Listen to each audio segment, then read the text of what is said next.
नाम के गांव में गबरू नाम का नाते कद का व्यक्ति रहा करता था, जिसका केवल गांव में झींगा नाम का एक ही दोस्त था। एक दिन गबरू आराम से घर में सो रहा था कि तभी उसका दोस्त झींगा वहां आ गया। अरे उठ उठ गबरू, हो तू अभी तक सो रहा है? अबे समय देख रहा है, दोपहर के 12 बज रहे। अरे यार, कितना अच्छा सपना देख रहा था।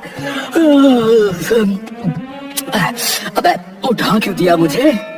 अबे पूरे 4 दिन से तू हुकुमचंद की हवेली में काम पर नहीं गया रे। अबे तेरे बदले का सारा काम मुझे करना पड़ रहा है, समझा? अरे तो कौन सा एहसान कर रहा है तू? है इससे पहले तू भी 10 दिन के लिए लापता हो गया था, तब मैंने भी तेरे बदले का काम किया था, समझा? वैसे तू किसके सपने देखकर मुस्कुरा रहा था? हमें भी तो बता यार। मैं सपने में हमेशा जो है एक सुंदर कन्या को देखता हूँ, अपनी पत्नी के रूप में। गबरू, तेरे सपने भी मुंगेरी लाल के सपनों की तरह है। बिल्ली को सपने में चूहे ही नजर आते हैं। कितनी बार कहा है कि अपने सपने में सुंदर कन्याएं देखना बंद कर दे। ओए, मेरे सपने देखने से तुझे क्या एतराज है? ओए, सच तो यह है कि मेरे सपने वाली सुंदर कन्या से तू चलता है। हाँ, फिलहाल तो तेरी किस्मत में कन्या लिखी हो तो उस दिन तो गंगा नहा लियो। अब चल कर चाय पीते हैं। गबरू और झींगा चाय की दुकान पर चले गए कि तभी वहाँ पर गांव का मुखिया हाथों में शादी का कार्ड लेकर आ गया। अच्छा हुआ तुम दोनों यहीं पर मिल गए। अब क्यों, क्या हुआ? तुम्हें हमसे क्या काम पड़ गया? वैसे तो तुम किसी काम के हो नहीं गबरू, है? हाँ, पर एक काम तो तुम्हें अच्छी तरह से आता है, और वो काम पता है क्या है? अरे भोजन करना, है ना? ये मेरी बिटिया की शादी का कार्ड है? वही देने तुम्हारे घर पर जा रहा था, लेकिन अब तुम यहीं मिल गए हो, तो ये पकड़ो शादी का कार्ड। गबरू ने और झींगा ने शादी का कार्ड ले लिया। मुखिया जी, आप अपनी बेटी का विवाह किससे करा रहे हैं? अरे पड़ोस के गांव के जमींदार के बेटे के साथ। पूरे 50 बीघा जमीन है उनके पास, 50 बीघा। हाँ। पता नहीं ये दहेज की परंपरा हमारे समाज में कब खत्म होगी। गांव में एक अच्छा खासा गबरू नौजवान हमारे गांव में कुंवारा बैठा है, और आप है कि अपनी बेटी का विवाह पड़ोस के गांव के लड़के से कर रहे हैं। आखिर तू कहना क्या चाहता है गबरू? अरे देखिए मुझे देखिए गौर से, देखिए मुझे मुखिया जी। भला गांव में गबरू जवान मेरे अलावा और कौन हो सकता है? गबरू की बात सुनकर मुखिया का चेहरा क्रोध से लाल हो गया। तुम्हारा दिमाग तो सही है गबरू, है? तुमने कभी खुद को आईने में देखा है? 3 फुट से ज्यादा तुम चाहकर भी कभी लंबे नहीं हो सके, है? और मेरी बेटी झुमरी पूरे 5 फुट की है, 5 फुट की है। अरे शादी के बाद जब उसका पुत्र होगा और वो जब 5 वर्ष का हो जाएगा ना, तो उसकी और तुम्हारी लंबाई जो है वो बराबर होगी, समझे? आप मेरा अपमान कर रहे? अपमान नहीं, सच्चाई बता रहा हूँ। वैसे भी तुम्हें शादी का कार्ड मजबूरी में दे रहा हूँ, क्योंकि तुम्हारे पिताजी से मेरे अच्छे संबंध थे, इसीलिए।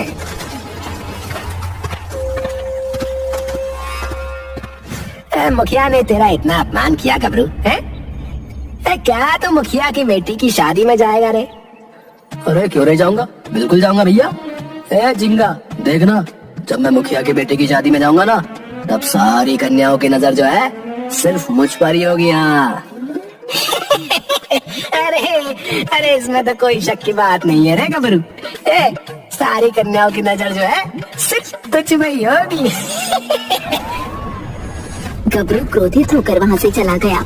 कुछ दिनों बाद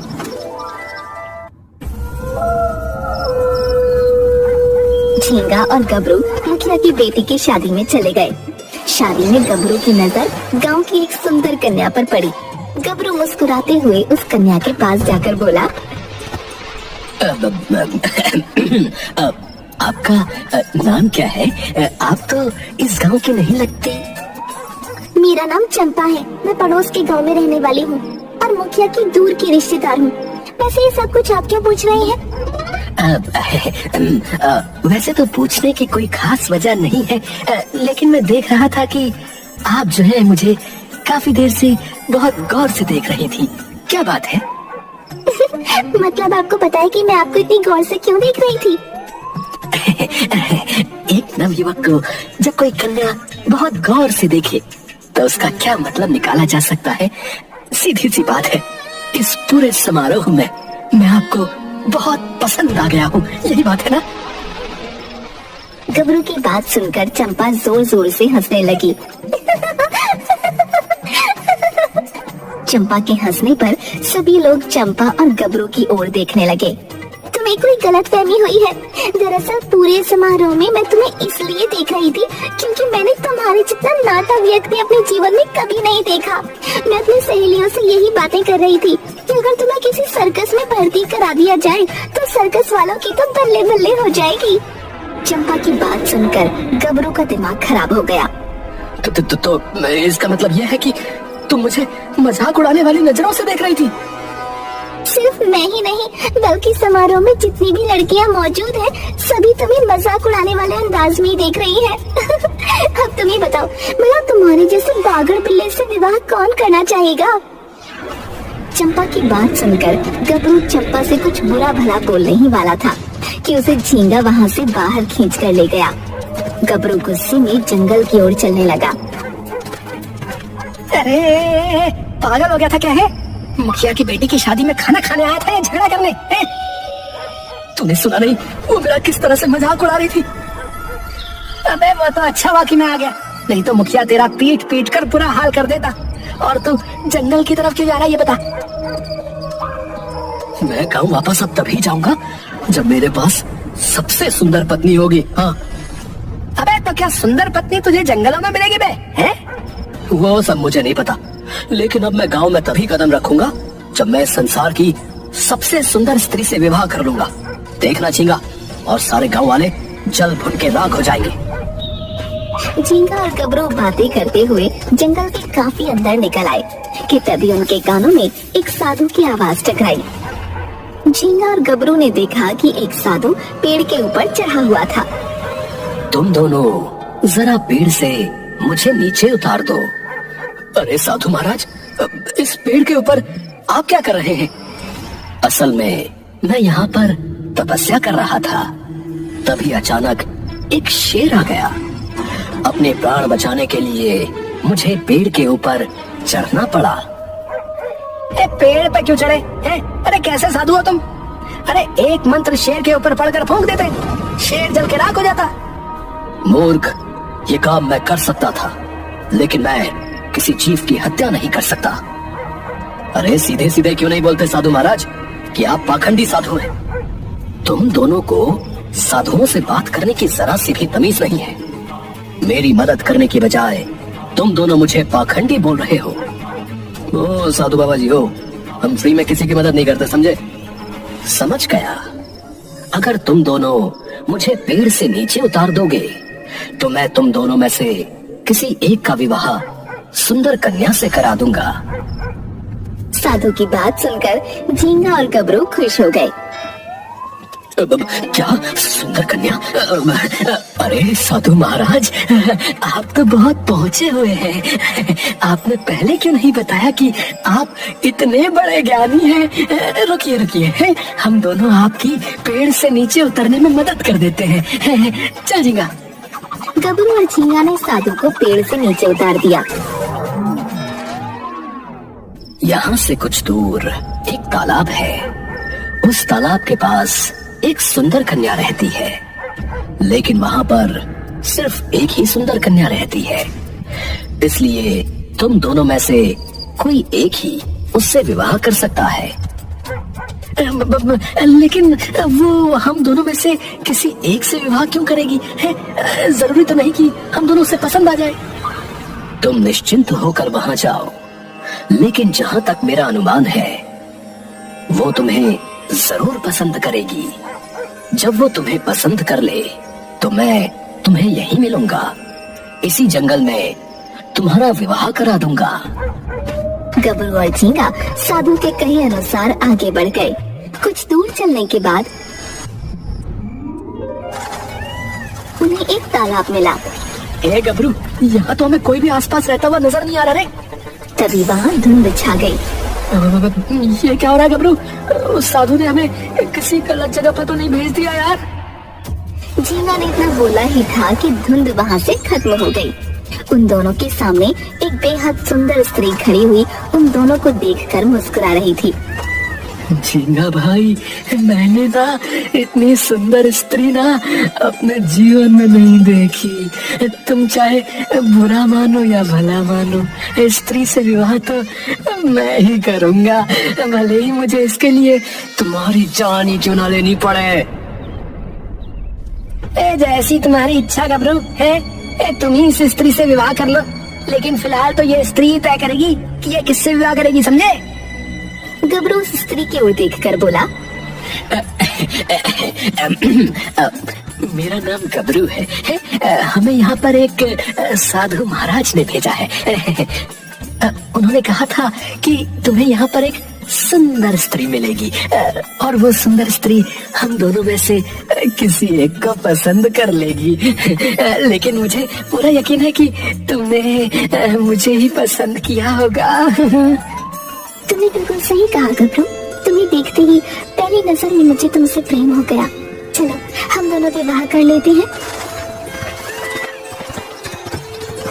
गबरू उस स्त्री को लेकर सीधा साधु के पास आ गया। साधु ने गबरू का उस स्त्री से विवाह करा दिया, मगर झींगा चुप था। साधु झींगा के कान में बोला, तुम्हारा मित्र एक नंबर का मूर्ख है, लेकिन तुम चालाक निकले। मैं तुमसे जल्द मिलूंगा। इतना कहकर वो साधु वहाँ से चला गया। गबरू अपनी पत्नी से बोला, देखो, अब तो तुम मेरी पत्नी हो, इसलिए तुमसे झूठ बोलने से कोई फायदा नहीं। मेरे पास जो है ना, न रहने के लिए घर है और न ही धन है। मैं और मेरा दोस्त झींगा जो है, जमींदार की हवेली में साफ सफाई का काम करते हैं। कोई बात नहीं, मैंने भी तुम्हें एक बात नहीं बताई कि मेरे पिता बहुत बड़े धनवान थे। मेरे पास उनका दिया हुआ इतना धन है कि अगर तुम जीवन भर भी काम नहीं करोगे तब भी वो धन खत्म नहीं होगा। अरे अच्छा, अरे मेरी तो लॉटरी निकल आई। तब तो हम दोनों विवाह की खुशी में गांव में एक बहुत बड़ा समारोह करेंगे। अब मैं तुम्हें सीधे गांव लेकर नहीं जाऊंगा। हमारे विवाह की खुशी में पहले गांव में समारोह होगा, उसके बाद मैं सारे गांव वालों को तुम्हारे सुंदर रूप के दर्शन करवाऊंगा। तुम्हारी सुंदरता को देखकर वो सभी जल जाएंगे। लाओ लाओ, उसमें से जो है थोड़ा सा धन मुझे दे दो, है, ताकि समारोह की तैयारी हो सके, ठीक है?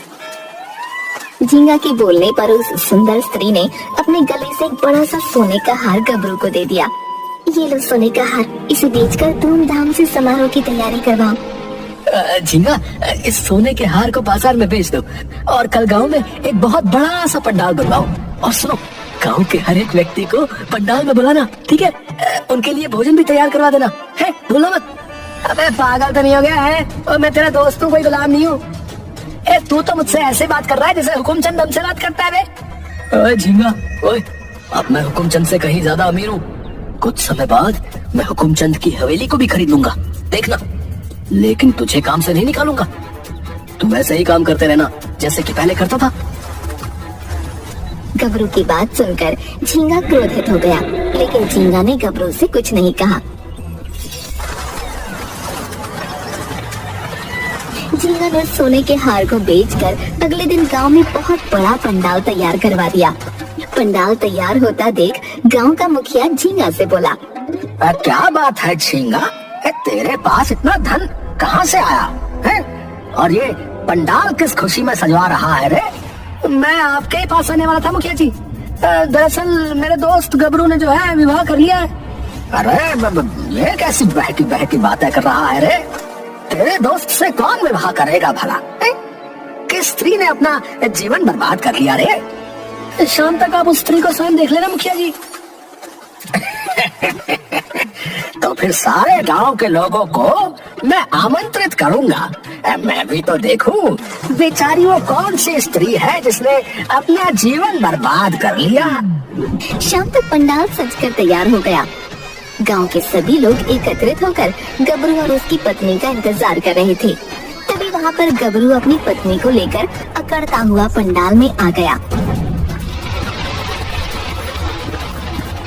गांव के सभी लोग गबरू की पत्नी को हैरत और विस्मय भरी नजरों से देखने लगे।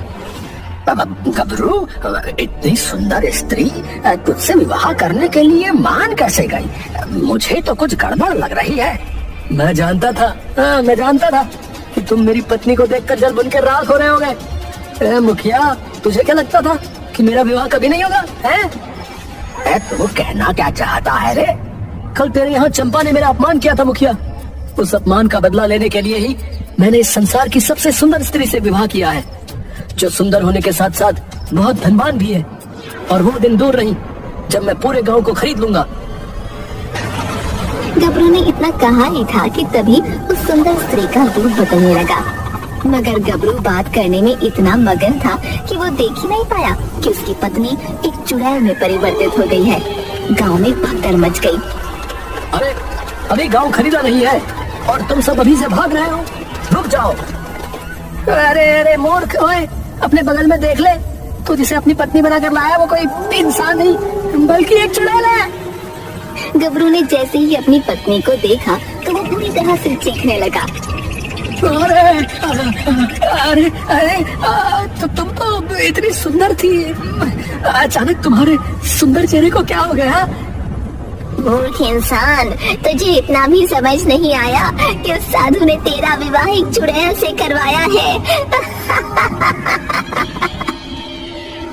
अरे गाँव वालों, भाग क्यों रहे हो? अरे अपने गबरू को बचा लो। तभी चुड़ैल ने गबरू को पकड़ लिया। अरे ये क्या कर रही हो? अरे मुझे छोड़ दो। मैं तुम्हारी पत्नी हूँ, अब तो मैं तुम्हें जीवन भर नहीं छोड़ूंगी। हाँ। अचानक वही साधु वहाँ आ गया।